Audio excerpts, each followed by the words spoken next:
Selective breeding is also known as artificial selection. It is a process by which humans breed plants and animals for particular genetic characteristics.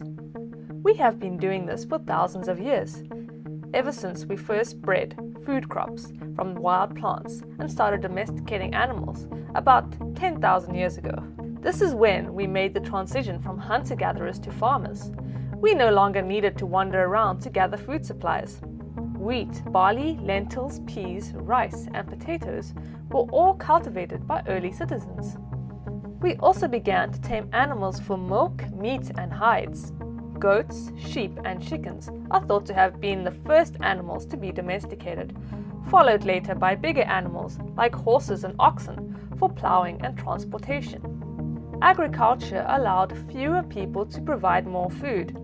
Regular, predictable food production led to increased populations and density of people.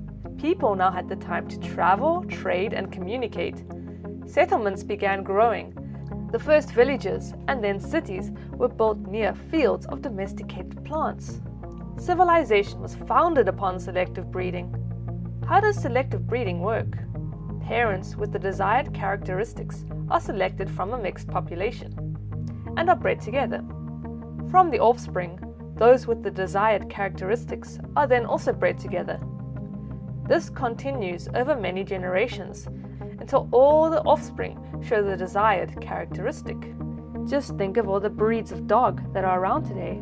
These were all selectively bred from a common wolf ancestor. The desired characteristics that we select for can be chosen for usefulness or appearance, such as insect and disease resistance in food crops by breeding from the naturally resistant individuals to increase yields. Animals which produce more meat or milk to increase yields. Domestic dogs with a gentle nature. Large or unusual flowers.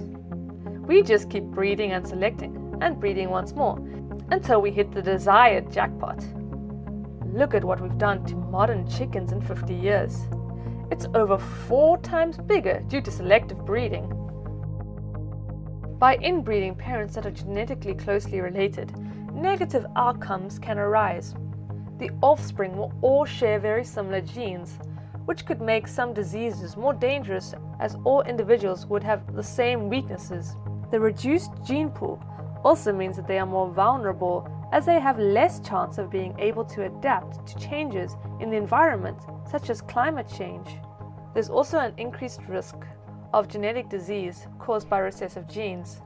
Being genetically very similar, if both parents carry the recessive gene for a genetic disease, like cystic fibrosis, then the offspring will all inherit this disease. The white tiger is a good example of severe mutations building up due to the inbreeding of individuals that are too closely related.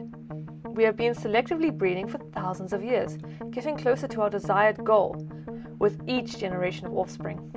Nowadays, we have come up with a faster way to do it: genetic engineering. We can transplant the gene for a desired characteristic straight into an organism. We will look at genetic engineering in more detail in another video. So there you have selective breeding.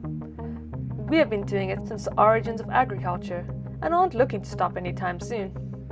We do, however, need to bear in mind the potentially negative outcomes, such as a loss of genetic variety, potentially making the species vulnerable to other diseases